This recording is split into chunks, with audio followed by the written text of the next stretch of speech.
Hey, everybody, welcome to the Santita Jackson Show in our ever changing times. But you know what? I am on my way to the free and equal debate, the presidential debate. I've got to sing the national anthem there. I'm going to participate in that. And so we are doing a special time. And so, uh, though you will be hearing the show on Tuesday, I think this will continue. These issues that we're going to talk about today are of increasing significance as we are 2 weeks away from the election. We look at the prospect in the Middle East of a widening war, something that could truly become a world conflict if it is not arrested, if we do not demand peace now. What should we be asking of our candidates? But do we really understand the nuances of that conflict? I don't think so. That's why I wanted these men with us today to talk about that. We need to understand what we're looking at. Hey, D. Ray Jones, Santita Jackson here on AM 950 Radio and the Voice of Progressive Minnesota. And we are streaming on the Santita Jackson Show YouTube channel. So, D. Ray, can you switch on over to that? The Santita Jackson Show YouTube channel, Santita Jackson and Friends Facebook page. That's right. And on X at Santita J and or the Santita Jackson Show, Santita J Show, excuse me. So let's get right to it. And of course, those of you who are listening live, D. Ray, if you are near Chicago, Greg Palast is in town and he is going to be giving us a special live viewing, Jonah. Please spread it throughout your network. We at Rainbow Push on October 21st, Monday night, will be showing Vigilantes Inc., which is the new name of the KKK. They're no longer the Ku Klux Klan. They're now Vigilantes Inc. And they are the new voter suppression hitmen. This is a tremendous movie. It's in in the style of Michael Moore, except Greg is also an economist. Greg is a New York Times best-selling investigative journalist. And it's very, very fascinating. If you do not think that your vote matters, watch this film and understand that the original idea in the United States was only for propertied white men to vote. All the rest of us have had to fight for it. And believe it or not, all the rest of us have to fight to keep it. Look at what propertied white men did with the election this year. They were the baller shot callers. They were the ones who really let us know. They determine who's on a ticket. Think about it. Think about it. You might not like that, but it's true. And we need to really talk about that and think about that, everybody, in this day and age. So everybody, thumbs up, thumbs up, thumbs up, like and share, like and share, like and share. In the next hour, we're going to talk about the Texas Senate race. Who would have thought that Senator Ted Cruz might lose his seat to Colin Allred, a young Black member of the House of Representatives? You can't make this stuff up, but these are the times that we're living in, everybody. So think about that. But let's talk about what happened with the leader of Hezbollah. He was assassinated. And Iran has already told us, America, you continue to push and you are going to pay. We're continuing to stoke violence instead of pursuing peace. We've got to think about that, everybody, because there is a peaceful path, but we're not pursuing it. We're finding that our Secretary of State, Antony Blinken, he's not telling the truth about the relief aid that is not getting to the Palestinians. And we can just keep on going with this. And many Americans are weary of war. And as we look at the disasters of hurricanes Helene and Milton, we have people in North Carolina we have not heard from. Hundreds of people are still missing. And yet we're cutting checks to fight wars in other places. We have our troops in other places. We need them lifting people literally out of the mud in North Carolina and Georgia and Tennessee and South Carolina and North Carolina and Georgia and Florida. We need them here. So let's talk about this war. Let's talk about this assassination. Let's talk about Hezbollah. Let's talk about Hamas. Many of us don't know that there's a difference between the two. We don't know who anybody is. And yet we have all of this skin in the game. So let me welcome to the show once again. Well, really, they're family here now. Of course, Jonah Karsh from If Not Now, uh, brilliant young civil rights activist and organizer. We're so excited to have you and to have you, AG, Dr. Ganeem. I can't call you, so I call you AG, but I'm like, my goodness, No, that's totally the fine. I know, but this is Dr. Ahmed Ghanim, and he's a former congressional candidate from Michigan, from Oakland County. And he is one of the leaders of the uncommitted movement. And so let me start with you, Dr. Ghanim, AG, as we will call you affectionately here. Um, Hezbollah, Hamas, is there a difference? Who are they? So we can start by putting things in perspective. In 1948, what we call a Nakba, which is the day where happened the year where Israel occupied most of the land in Palestine and even parts of the Middle East. So that was 1948.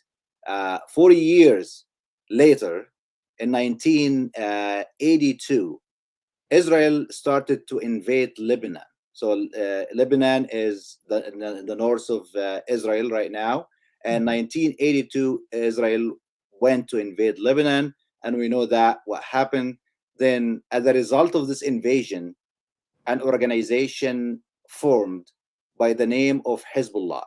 So Hezbollah was established in 1982 in Lebanon as a response to the invasion of Israel to the Lebanese land.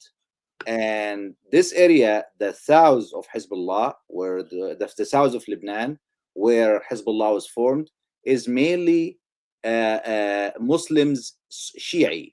So in Muslims in Islam, there are two dominations. So you have the majority of the Sunnah, and the minority are the Shia. And in Ganub Lebanon and the south of Lebanon, it's the Shia. They are the domination, and this is their land. And this is why Hezbollah was formed there. It was formed by a Shia majority in south of Lebanon. Now, that was 1982. 5 years later, there was something in Palestine. There was a major civil disobedience in Palestine against Israel, and it's called Intifada, which means civil disobedience or a revolution.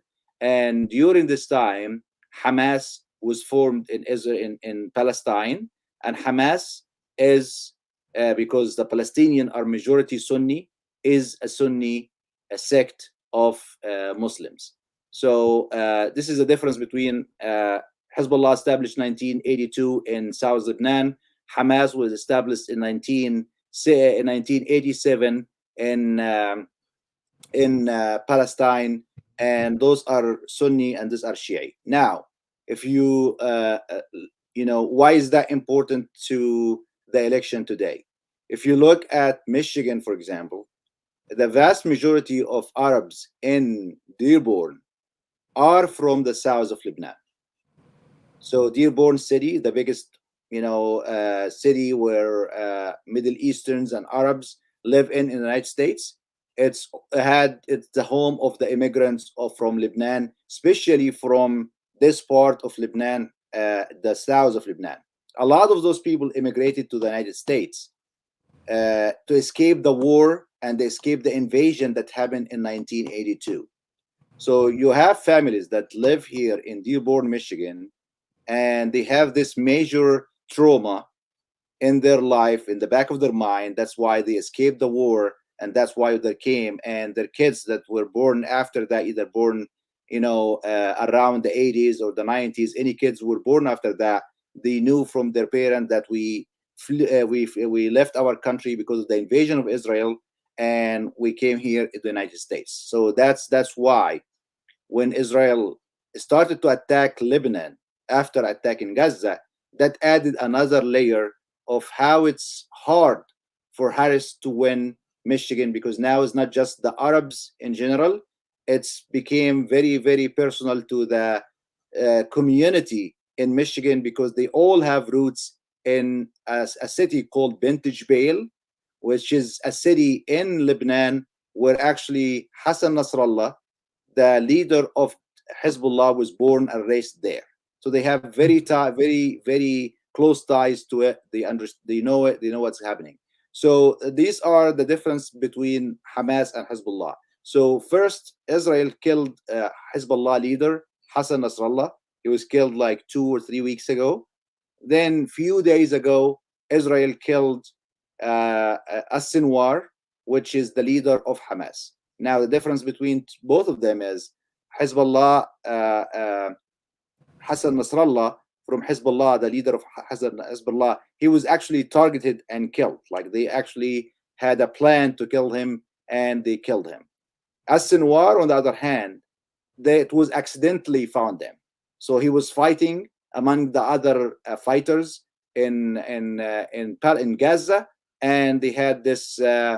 They accidentally found him, and they actually killed him as they are killing anyone. And later they found that this is the leader of Hamas, and that's why it's actually causing a lot of sympathy, if you want to say, across the Middle East and Arab nations, because the narrative was before that As-Sinwar and Hamas leaders put the Palestinian people in this situation, and then they live their life. They are not there. They are safe. They are hiding in the tunnels. But when As-Sinwar was killed while he was fighting accidentally on the ground against the Israeli invasion to Gaza, that gave them actually a glorified figure.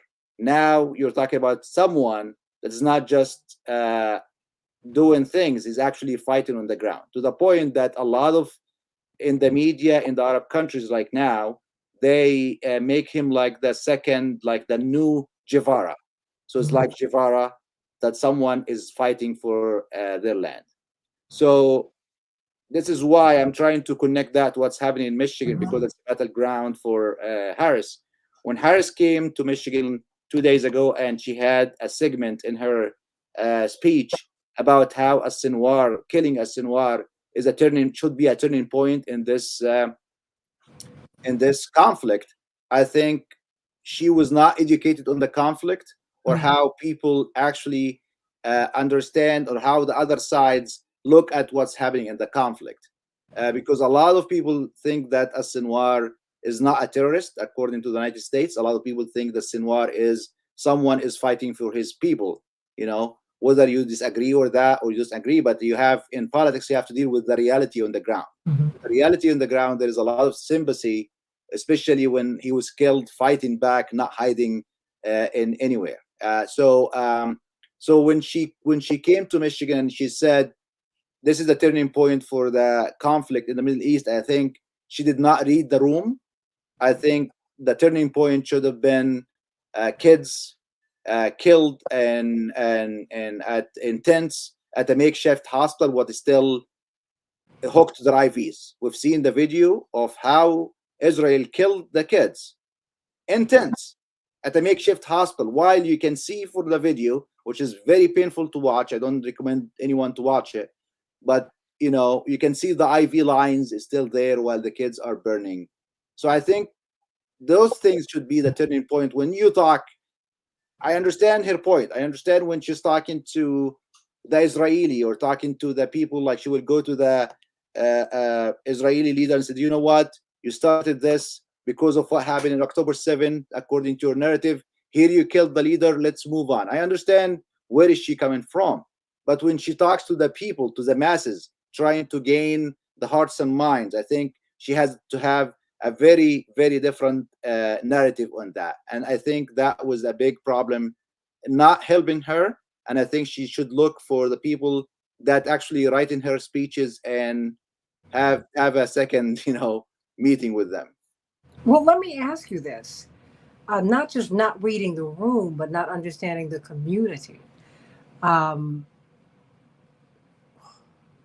is there anything that she can do now? We're 2 weeks out from the campaign, from the election.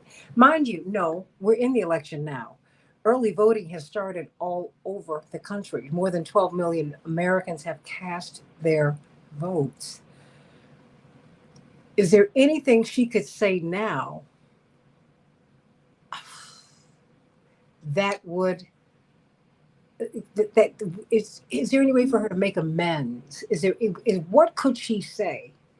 Yes, definitely. And I mean, what's happening is bad news, but the good news is most Arabs, most Muslims, and most African Americans here in Michigan, we tend to vote on November 5th. We tend Mhm. to slack. We're not the regular white early voters that we Mhm. wake up and go and we know what we know what's I ran myself and I know what's going on. I know my community.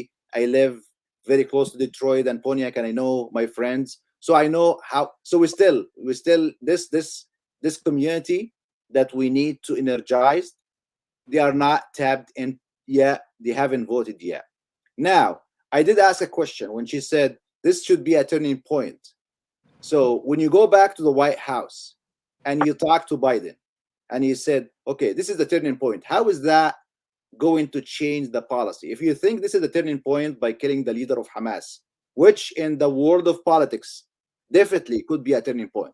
I totally understand this. She was totally right when it comes to politics, to as being a pragmatic leader. How you can use this and say, okay, now we will have a shift of policy. And I talked to President Biden, and we need to have a very different, drastic shift in our policy with the Middle East. Or she can say, now I'm not the president. I'm the vice president. I don't have the power. But because of what happened now, this is my drastic changes that I'm going to impose. This is what I'm going to do on the first 100 days in being in office. So Trump does not shy away from saying that. Today, actually, in an interview in Michigan, he said, and when he's elected, in the first week, he will end Ukraine war and the Middle East war.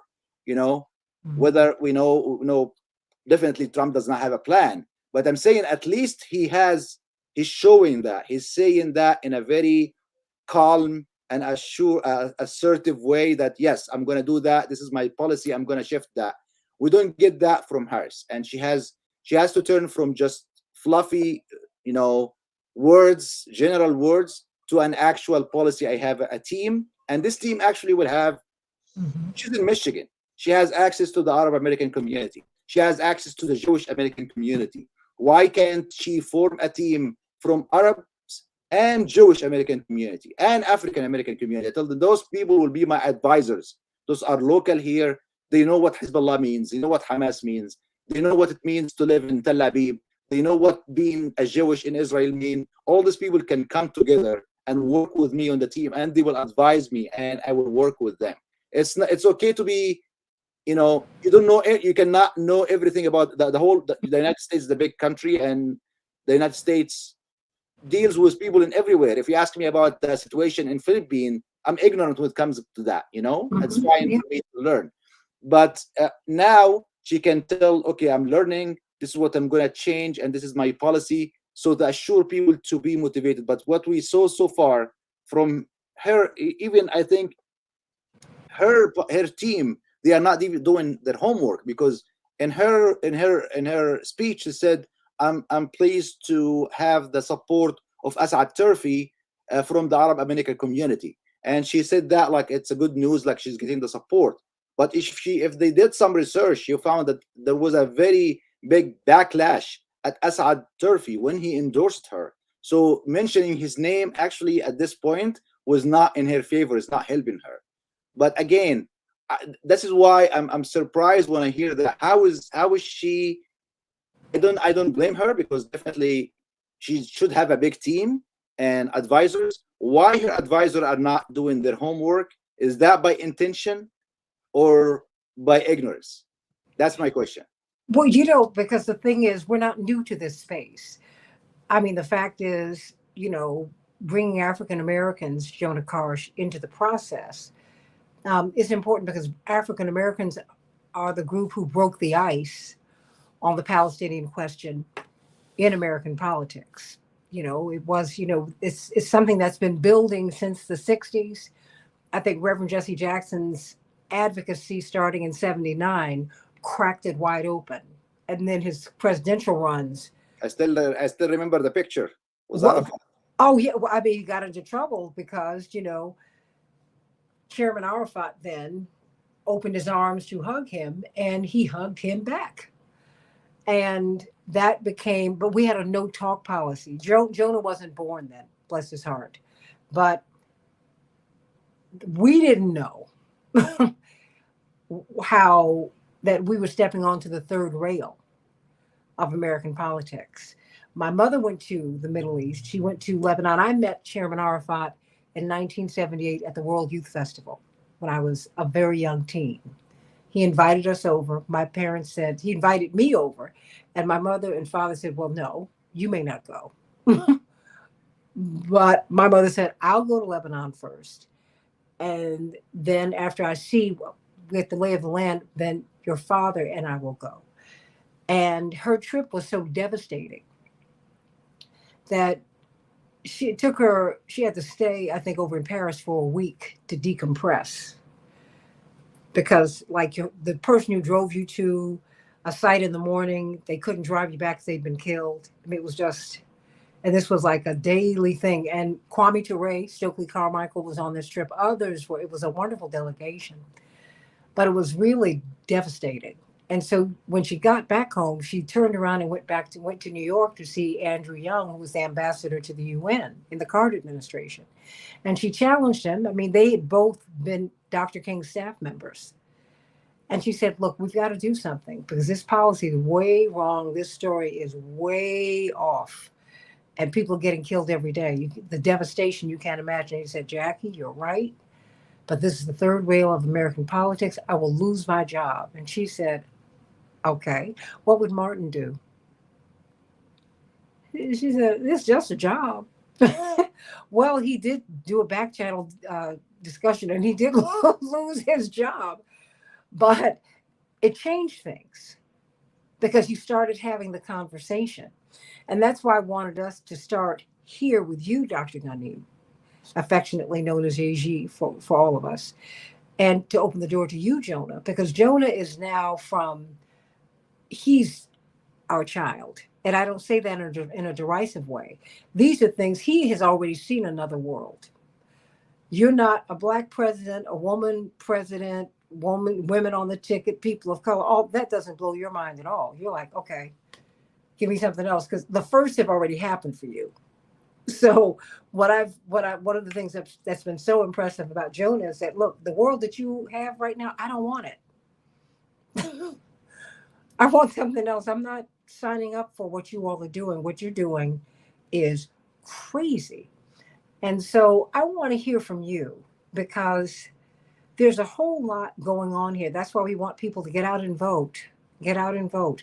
Early voting has started. We'll have Greg Palast at Rainbow Push tomorrow at 6 p.m. Meet us there at 930 50th Street. We will have a discussion afterwards. Some light snacks. It'll be fun. But this will be one of the issues I'm sure that will come up because it has now become a big election issue. I mean, Vice President Harris, Jonah, is really, she's underwater in Michigan. Senator, the Democratic nominee for the U.S. Senate, Alyssa Slotkin, the congresswoman from Michigan, has called the campaign and she said, look, we're underwater here. You got to do something. So you can't afford to make those kinds of mistakes, Jonah.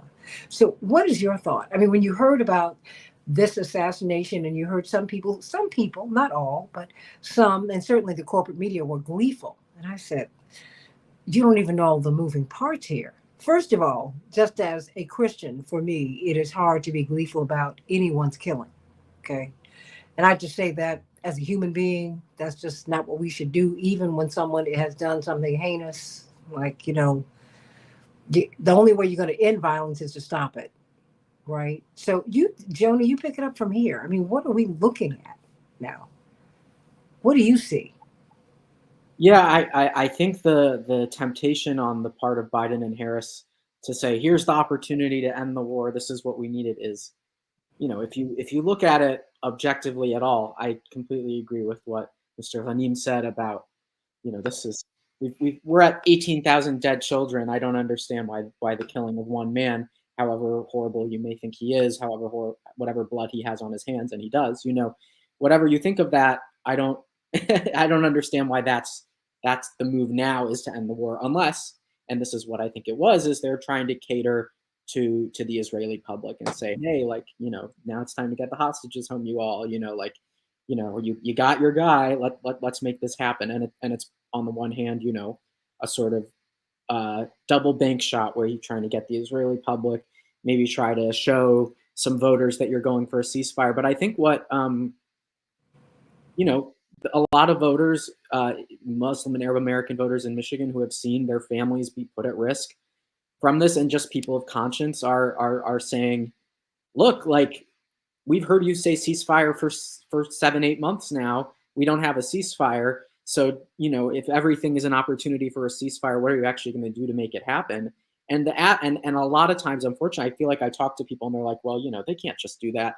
No, and I really do want to emphasize, our movements believe that they can just phone call, it's done. And the lever of power is the arms that go to Israel on behalf of the United States. The billions and billions of dollars in weapons that we both provide to them, just in the form of military aid directly, or that they buy from us in our weapons industry. And there is historical precedent. And as Mr. Anim was talking, I was looking for a post that had all the details, but I'll try to do it off the top of my head. In the 1950s, President Eisenhower basically threatened U.S. support to Israel if they did not pull out of the Sinai during the Suez crisis. Guess what happened? They pulled out.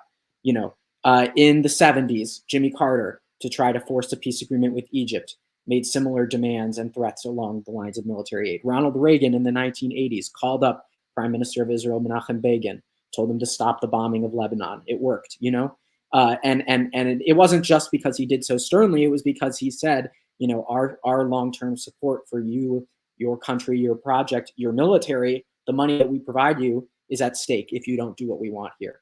In the late 80s, President George H.W. Bush tried to get Israel to come to the Madrid conference to have peace negotiations, and he froze some loan guarantees that the United States had for the resettlement of some Soviet Jews. So the financial backing that Israel receives from the United States is like, they can't do this without us. Both literally, they will run out of weapons, within a matter of time if they don't have ours. But also, they rely on our support, and it is something that the Israeli public really cares about, is staying in the good graces. And in the few times we've seen in this war where President Biden has tried to set red lines, even though he's then later let them be crossed in the immediate term, setting down a red line around getting some more aid in before the invasion of Rafah. I'm not saying that I don't think he enforced them hard enough, but we have seen moments where he put his foot down a little bit harder and saw some immediate changes. And why shouldn't we be doing that right now for President Biden to call up Bibi Netanyahu and say, look, dude, we're done. You got your guy. You've killed the leader of Hamas. You've killed the leader of Hezbollah. You've killed probably 25 of the people that you say are their number twos. Do you want your hostages or not? Do you want our money or not? If you want it, let's get a ceasefire. Let's end this now, and we will not give you the money if you don't do that. That ultimatum in that stark of terms has not been given. It has not. And that is what, people, this is not just a cry into the heavens, oh, how horrible is this genocide? How are you letting it happen? There's a very specific lever of power, a very specific policy ask that is being put forward by our movements that Biden and Harris have not agreed to. And I think most of the people that I know how I'm voting. I do have really deep concerns about Trump, and I believe that the conditions to organize under a Harris administration, even though she's not where I want her to be, speaking personally, I think I'm going to vote for her. But I understand why people who have lost family members can't get there without any promises of a policy change. And it seems that Harris, both at the DNC, denying a Palestinian speaker a spot, with really any refusal, she was asked, I remember in her CNN interview, is there any policy that you would do differently than Biden on this? She said no. Those sorts of moments, refusal to meet with the uncommitted movement, even after meeting them at a rope line and saying she would set something up, all of those things, it seems that they've made a calculation that they will ruffle too many feathers in the other direction if they cater to those voters. And what I say to that is, like, the polls are what the polls are. I'm not if I knew exactly the combination of people you had to get, but I do know that there are a lot of voters that she could gain by doing this. There are, and regardless of the political implications, morally, I don't see why a party, the Democratic Party, that preaches justice, equality, humanity, is not able to extend those values beyond the borders of the United States and to say, hey, maybe something that, a country that is being credibly accused of genocide by all kinds of human rights experts, a Holocaust survivor who's the founder of Human Rights Watch, Israeli Jewish scholars of genocide. All these people are saying this is genocide. Maybe we shouldn't fund that. Maybe we shouldn't fund that. Maybe that's not the values of our party. Clearly, there are other considerations that they feel our movement has not demonstrated the power to make them do that. The AIPACs of the world, the voters that they're afraid they're going to lose, due to that influence, really seems to be holding a Harris back. And we need to keep fighting. But also, sometimes there comes a time when you need to just pick the moral fight, and I am waiting for Harris and Biden to do so, and it's incredibly frustrating, and honestly, I think will be an enormous part of President Biden's legacy that he's let this go on for so long, when we know what it takes to end it, and he's just not willing to use that lever of power. Well, what's interesting, thank you both for really your remarks.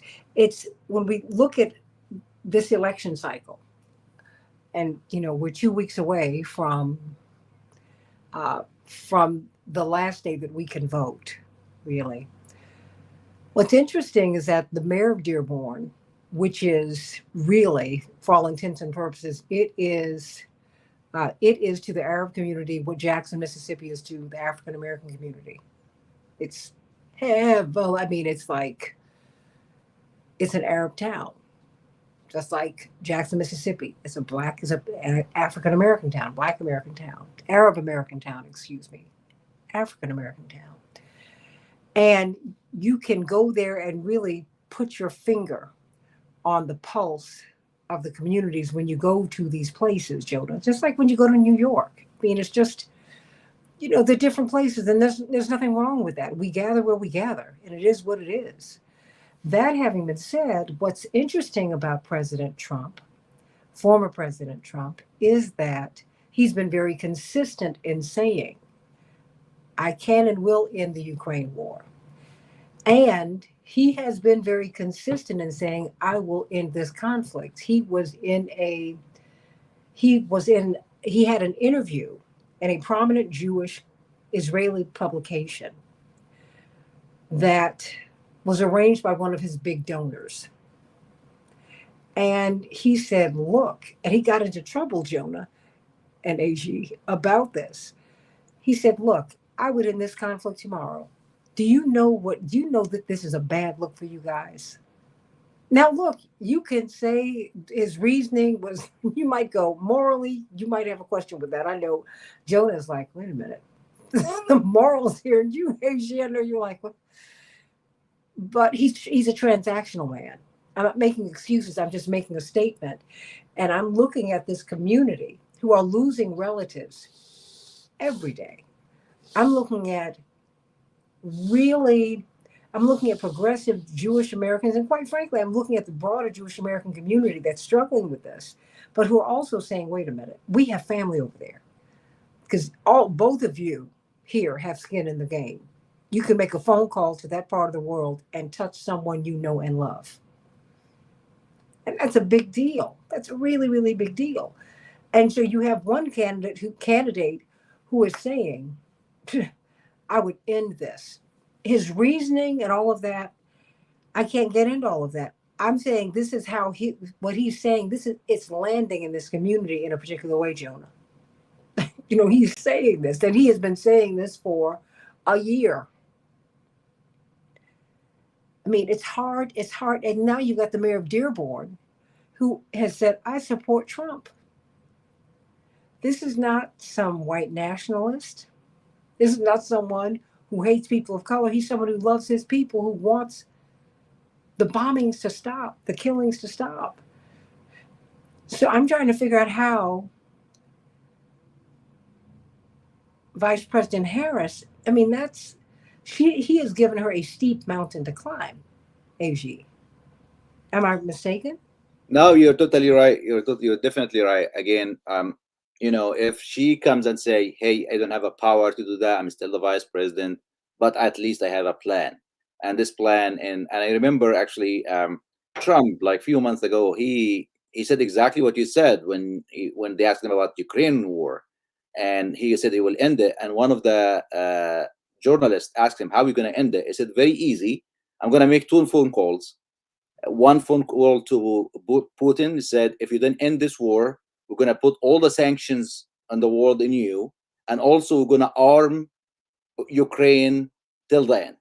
And another phone call to the Ukraine and tell them, if you don't end this war today, I'm going to stop funding you. So it sounds very simplistic and primitive, but at least you think he thinks from the businessman is trying to do this deal, and he want to go in history like the one who stopped the war. And we know that Trump is always thinking about himself and how his look and how his legacy. So if you even think from this point that he wants to bring himself like the one he will want when Nobel Prize for stopping two wars in 1 year or something like that. That's his mentality. He's not part of the establishment, so he's not abided. He's not like tied by the establishment and the foreign policy and the contract and stuff like that. He doesn't think about that. He will think about himself and how he looks. So from Well, this and the and perspective, the and his son-in-law yeah, said, "Look, this is great beachfront property. yes, Come on, we got to, once this is over, we got to get on with the development. This yes, is going to be a beautiful community." yeah, definitely. I don't think Trump will be Oh, better in that, but at least he's not part of the game right now, so hmm you cannot blame him for something that's happening, but you can easily blame Harris because she's the vice president and she's a team with Biden. So this is the big problem. If Harris was an outsider from any other, Harris was someone that's not in the White House right now, that might be a different story. But that's her problem, and she had to deal with it, and she had the time to deal with it. And again, I think the Democratic Party and the establishment, which I got some of these leaks, is not confirmed, but it came to me that they said, okay, forget about the Arabs and Muslims and the progressive left. We will win without them. And we will win without them by energizing the African American community in Michigan. And there is a big African community in Michigan, in Detroit, and in Pontiac hmm that they haven't voted before, but because we are going to present to them the first African American lady, and that will make them move and vote, which is a plan. Sounds like a good plan if you talk about it, as someone is planning campaigns. You will lose 100,000, but you will get 100,000 African Americans. The problem is this plan did not work because they did not get this energy from the African American community here in Michigan. It did not work, and anyone in Michigan can tell you that. Anyone on the ground, not someone that really talking from DC or something like that. hmm Anyone on the ground, it said the African American community in Michigan is not energized by Harris the way they were energized by Obama back when Obama ran. And this is why now they are feeling this pain because their plan did not work. And they are 2 weeks from the election. What can we do now? Should we go back to the progressive left and the Muslims and Arab, or should we push more for the African American community? But the reason this, I think, they didn't understand that the African American community are also part of our community. And we've been working with them for a long time. It's not like they cannot just let go of a genocide because they are excited about an African American lady would be the president. That's amazing. That's historic. And we all wanted that. But it's not enough to energize those people and get them moved. And I think even the campaign was not big enough. I know. I think for me, as someone ran a campaign before, I hmm don't see much work on the ground. I see a lot of events, fancy events. Let's do this. Let's open this What's theater. the difference? Yeah, What's and the we difference? know who goes. We know the type of people that get this invitation to this event because hmm if you make an event, you're not gonna the venue will get like how many? 20,000, 30,000 max if you can get that.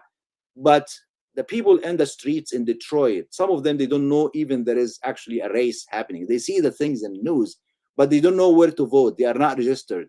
I don't see like armies of grassroots people going into door to door in Michigan and doing that.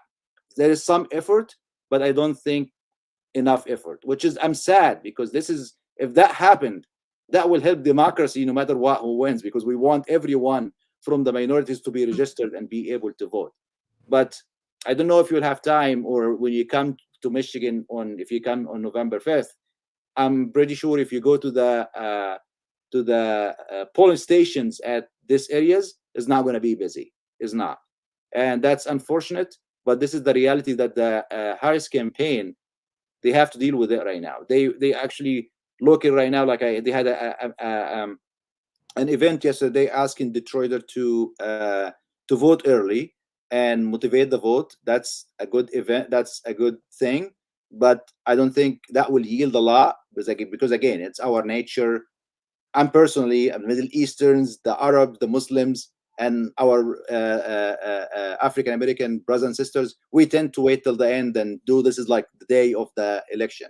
So we should focus on getting those people on the day of the election. We should focus on getting them buses, making sure that everyone, they know their polling stations. Make sure there is no voter suppression, as you said.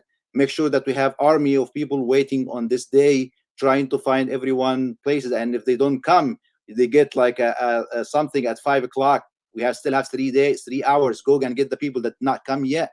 So I think that should be the focus right now. And that is not going to happen until you have this grassroots motivated to you. And again, who does that in the Democratic Party? Is the left. Those are the people that are not paid. I had a campaign, and I didn't raise much money because I didn't have name recognition. I don't have the support of the PACs. And I had a very good grassroots campaign from people from the left, that some of them, they will work like 5 or 6 hours daily, and they are busy professionals. But we know the left have a lot of energy. And when they believe in something, they give their heart. Exactly like what happened in Michigan. When the left in Michigan stood with Bernie Sanders, Bernie Sanders were the only state where Bernie Sanders was able to defeat Hillary Clinton was in Michigan, because of the left. And I saw what we've done for. So you have so much energy in Michigan in the left. Do not lose those people. Those people are your real foot soldiers that you need in the last week of the election. And so far, Harris is not actually moving toward this base and not motivating this base, and this is not working. Are you seeing the same thing, Jonah? Because I know, well, a year ago, there was a lot of concern, but then Biden was still at the top of the ticket. President Biden was. That's no longer the case. But what are you seeing now? Because we've not seen an appreciable difference in their policies. And now, according to, the polling data, Gaza is important. People were saying it's not going to be. It's the economy. Yes, it is. But people are looking at now, as talk about an October surprise, you got a widening war. And you have American troops that are officially on the ground, although they've been in the area for quite some time. What do you see, Jonah? I mean, what are young people saying? Yeah, I mean, I'm seeing it's across the board. It depends. I think it looks different than it did in my circles, which I don't claim to be representative of everyone, but it looks different than it did in 2020. In 2020, I think my generation was saying, let's get Trump out of here. This guy is insane. Like anyone but him, And now people I think there was a great deal of optimism among everyone really when Harris was replaced Biden at the top of the ticket, both because of, her general youthful energy, her ability to be a professional politician, and just move through the world and do the things that we expect professional politicians to do. That was a nice, nice breath of fresh air. At the same time, I think there was optimism on my part of the left that, hey, we're hearing Joe Biden has this deeply held ideological feeling towards Israel that is deep in his bones, and he's never going to abandon it. And Harris doesn't have the same kind of deep attachment to it. This is what all the things we're hearing. And, sources say she's, critical of the policy behind closed doors, so she'll be more movable, et cetera, et cetera. And that may still be true, but it does seem that at least up until now, they've made a decision not to touch this. We're not going to say anything that Biden isn't willing to say. And I know, at least for some people in my life, that's made them not want to vote for her. And particularly I've seen for some people in a blue state like Illinois saying, well, Harris is going to win anyway. So I want to send a message. I am concerned that if enough people do that, it's not a blue state anymore. But it is. I would be lying if I said that's not a prominent sentiment. I do want to touch also on the Trump piece, because he said a lot of things. He said, we should get this over with. It looks bad. He's also talked about, let's wipe them all out. Let's flatten it. He said it in the same breath. Right. So he said, can keep on doing what you hurry up and finish this killing. Right. So that this is a bad look, and then we can return to normal. And what I've been trying to tell my friends that say, well, maybe Trump will be better. He's got these empire instinct. He's against empire, et cetera. I have two thoughts on this particular issue. Number one, look at what Netanyahu wants. Netanyahu wants Trump to win, period, full stop. So if you're motivated primarily by wanting to put pressure on Israel, by disdain towards what Israel is doing and disdain towards Netanyahu, maybe you should do the opposite of what Netanyahu is. Number one. Number two, I think, look at who the people in his ear are. He'll say whatever. He says lots of things to pander to people. But at the end of the day, he relies on a party that is a huge portion of their base is evangelical, messianic, Christian Zionists, where Israel and abortion are like their two drop-dead issues. And if Trump abandons them on either one, that base is gone. The Speaker of the House, Mike Johnson, comes from that community, and he's certainly one of those people. His son-in-law, Jared Kushner. Miriam Adelson, who rumor has it donated the big check to the campaign in exchange for a promise that he would allow Israel to finish the annexation of the West Bank. So some will say, well, he'll get I would rather all of those things happen, annexation, settlements in Gaza, than for the genocide to continue. And if he ends the genocide, we'll fight the other stuff later. I just don't have that confidence that he's going to end the genocide either. I really don't, knowing who he is and knowing all the damage he would do on so many other issues too.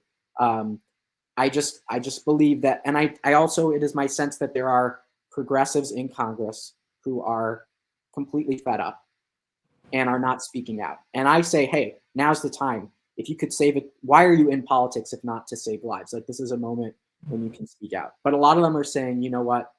I have to wait until after the election. I can't hurt Harris. This is the most important election of our lifetime. But my hope is that whoever wins, that excuse is gone on November 6th. On November 6th, every member of Congress has to answer for this policy. And there's but it's going to hurt Harris in the election. Whether it's Trump or Harris, that's the next president. I really do hope that progressives will start to push harder. And if that happens, I would rather them be able to do that under a Harris administration than a Trump administration, because the people that Harris is accountable to some extent actually are against this war and are trying to push to end it. And I don't see that in the Republican Party.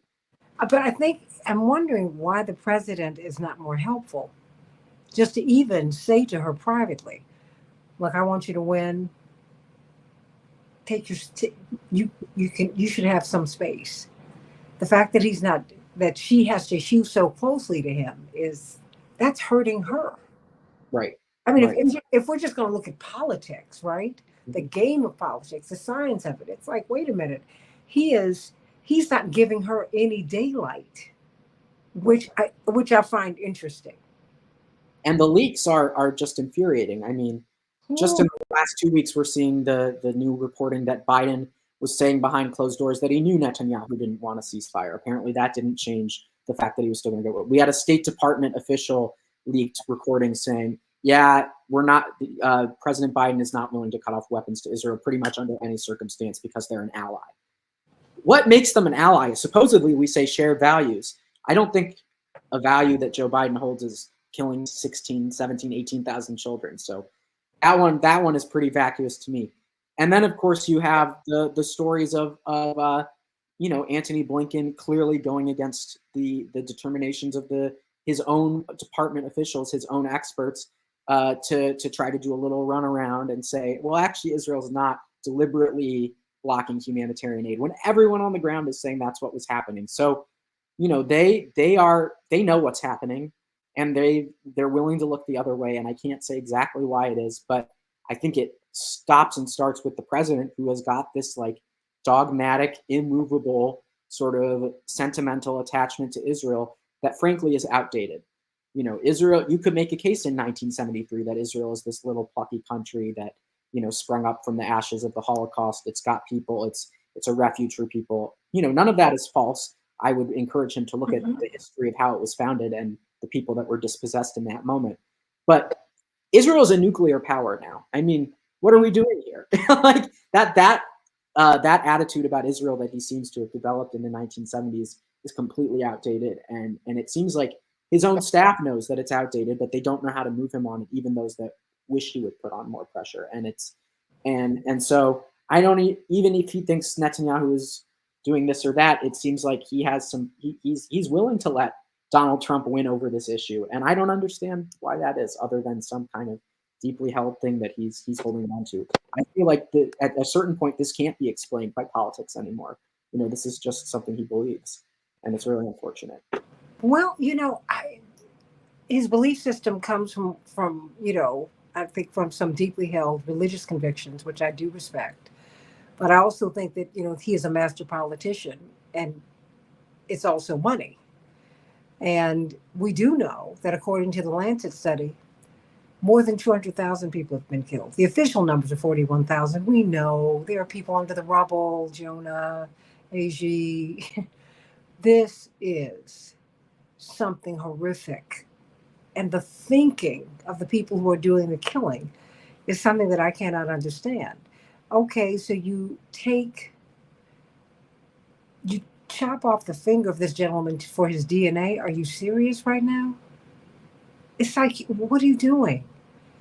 I mean, you're pouring not even salt in a wound. I mean, you're pouring acid in the wounds of people. And someone said, okay, you've killed Sinwar.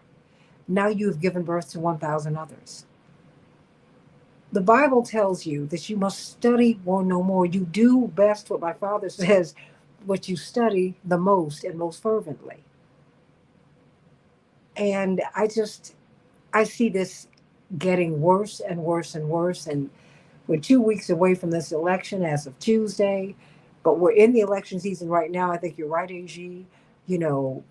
Black people and Arabs wait, but I think we also wait to see what you're going to do, because we have seen people be dishonest. So we just say, I'm going to wait.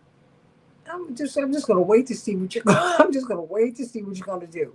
It's because we take the vote seriously. But I mean, I give the final word to you, AG. I mean, what should we be looking out for, and where do we go from here? Yeah, I think thank you so much. You raised a very important point about the relationship between Biden and Harris, and maybe Biden is not giving her slack. But the problem was, I think it's Harris.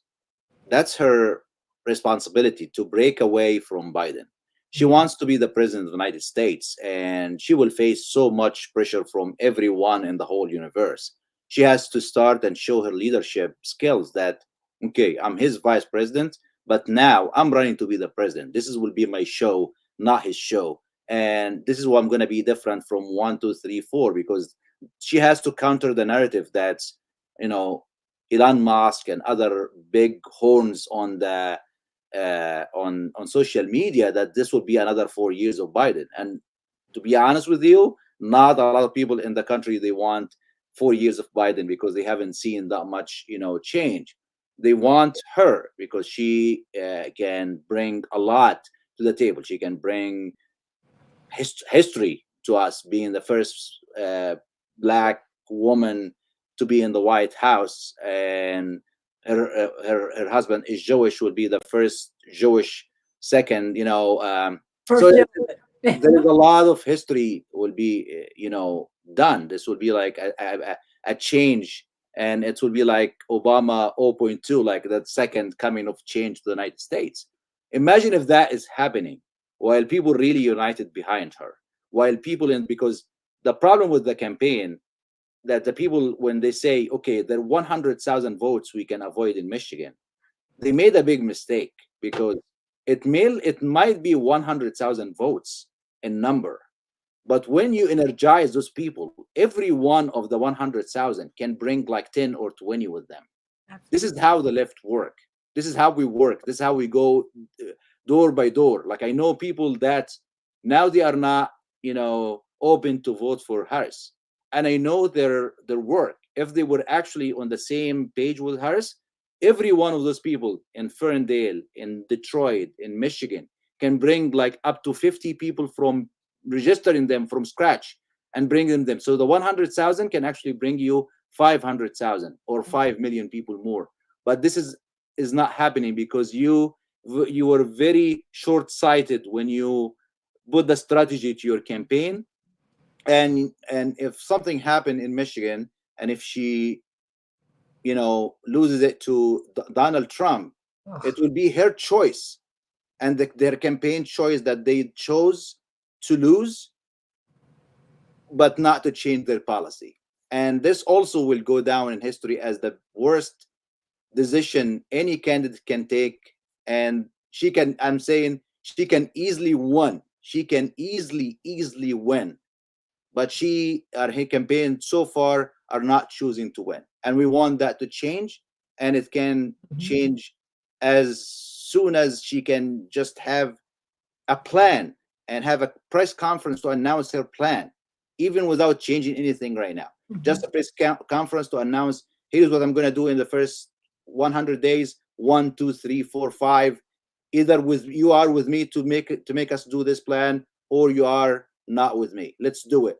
And I'm sure just announcing this will at least break down this.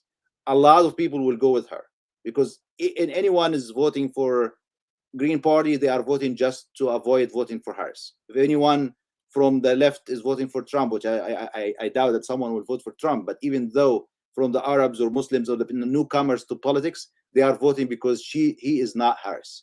So we want to change that, and we can change it. Absolutely. And I want to I think that people want to give her a chance. And the thing is, Michigan is a game-changing state, Jonah Karsh. You saw that with the Sanders campaign. You saw it with the Jackson. You didn't see it, but we saw it with the Jackson campaign in 1988, because it was that coalition of the black, the progressive white community. But as Reverend Jesse Jackson said then in 1984 and 1988, the secret weapon in American politics is the Arab American vote. He said that then. He said they're a sleeping giant. But his candidacy was about awakening all the sleeping giants. And now we've got a robust, progressive uh, group in Congress, and it continues to grow. That's where the energy in the party is. But I cannot help but think, when I look at Vice President Harris, who has the Biden team, I just hope that they're serving her well. I wonder, and I worry. I wonder about it. I worry about it, because she's not being given the space to follow her political instincts. And the thing is, at this point, when I see this young man, the mayor of Dearborn, I can't argue with him. I see his pain. I can't. And so, we just have to continue to push, because we need to let her know that if we push her, we've got her. We know the forces that are going to come after her, Jonah. We know that. AG, we know. But then we have to understand that it's not enough to push a candidate. You've got to be there to catch them when they take the hits, because the hits are coming. But I don't think that what's happening in the Middle East is right. Israelis feel insecure, and Palestinians and now Lebanese people are being slaughtered every day. This is not the way, everybody. All we're saying is give peace a chance. Thank you, John Lennon. Trust me, it'll work, and we can do it if we decide to. Oh, Dr. Hanim, I'm so glad to be with you. Can't wait to have you back. Jonah Thank you Karsh, so much. always a joy. Always a joy. God bless you both. And everybody get out there and vote. Hope to see you tomorrow night at Rainbow Push. It's going to be exciting to have Greg Palast in the house as we look at vigilantes. America's Vigilantes Inc., America's new voter suppression hitmen. Vigilantes Inc. is the new name. They've had a reboot, the KKK, and they have deployed people all over the country. Up until election day, your vote can be challenged. Did you know that, AG? And you can be removed from the voter rolls, Jonah Karsh. If you are voting, everybody, let people know that they need to call 1-866-OUR-VOTE if you have any problem at the polls. There are lawyers who are standing by to walk you through it. Do not leave the polling station until you have cast your vote at their instruction. Let them work it out for you. Come on, your vote is your voice. I'm Santita Jackson. May God bless you real good.